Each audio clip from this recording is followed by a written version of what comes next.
অসম গ্ৰামীণ বিকাশ বেংকত বিয়াগুম বিত্তীয় কেলেংকাৰী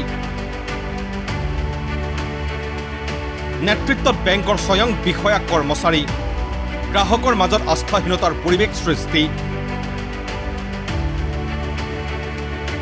SBIৰ কটকীপুখুৰী শাখাৰ একাংশ বেংক বিষয়ালৈও সন্দেহৰ আঙুলি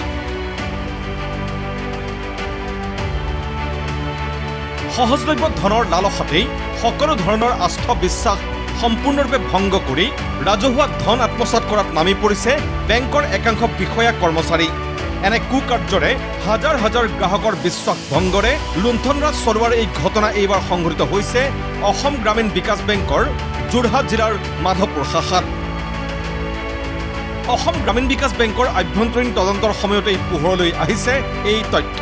আৰু এই ভয়াৱহ কেলেংকাৰীত প্ৰত্যক্ষভাৱে জড়িত আছে বেংকটোৰ তদানীন্তন মুখ্য সহকাৰী পৰিচালক প্ৰশান্ত বৰা তদানীন্তন সহকাৰী পৰিচালক প্ৰিয়াংশু পল্লৱ গগৈ সুহান দত্ত আৰু কাৰ্যালয় সহায়ক সত্যজিৎ চলিহা সহ এটা বৃহৎ চক্ৰও জড়িত এই কেলেংকাৰীত আৰু ইয়াৰ ভিত্তিতেই বেংক বিষয়াসহ বৃহৎ চক্ৰটোৰ বিৰুদ্ধে গোচৰ ৰুজু কৰি CBIয়ে আৰম্ভ কৰিছে তদন্ত প্ৰক্ৰিয়া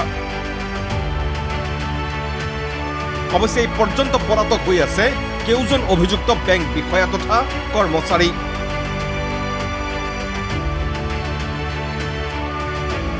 তৎসত্ত্বেও কিন্তু অসম গ্ৰামীণ বিকাশ বেংকৰ মহাপ্ৰবন্ধকৰ CBIৰ ওচৰত দাখিল কৰা এজাহাৰত জিলিকি আছে কেউজন অভিযুক্তৰে কুকীৰ্তি আৰু এই কুকীৰ্তি অনুসৰি বেংক বিষয়া প্ৰশান্ত বৰাৰ নেতৃত্বত সংগঠিত ৰূপত গঢ় লৈ উঠা প্ৰবঞ্চক চক্ৰটোৱে দুটাকৈ ভুৱা আত্মসহায়ক গোট ক্ৰমে মধুবন আত্মসহায়ক গোট আৰু নৱৰত্ন আত্মসহায়ক গোটক CBS আৰু RTGS পদ্ধতিৰে ঋণ দিয়াৰ নামত সংঘটিত কৰে 8,28,42,900 টকীয়া বিয়াগুম কেলেংকাৰী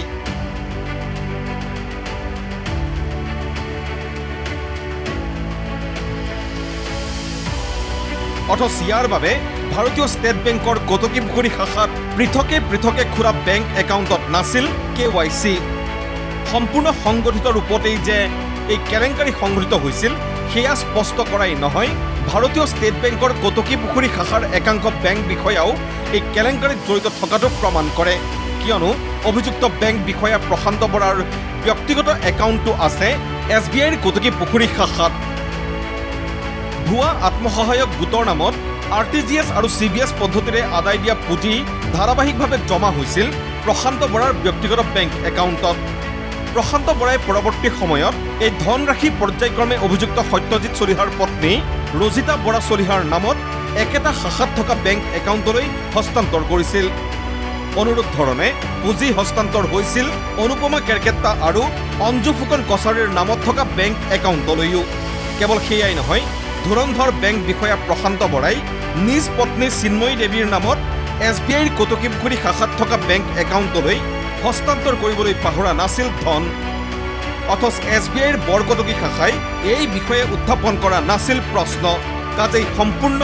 সংগঠিত ৰূপতেই যে এই বিয়াগুম কেলেংকাৰী সংঘটিত হৈছিল সেয়া দিনৰ পোহৰৰ দৰেই স্পষ্ট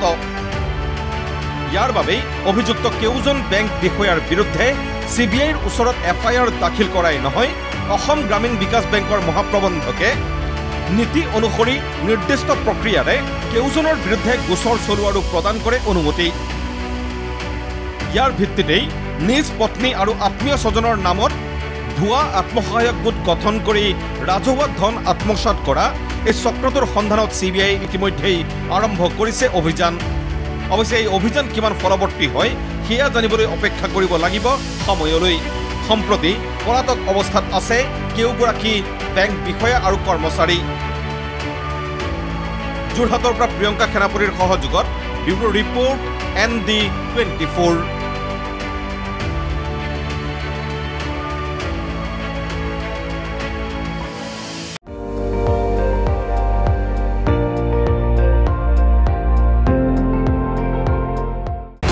আপুনি চাই আছে ND24 সৰ্বশ্ৰেষ্ঠ নহয় সৰ্বোত্তমৰ দৌৰত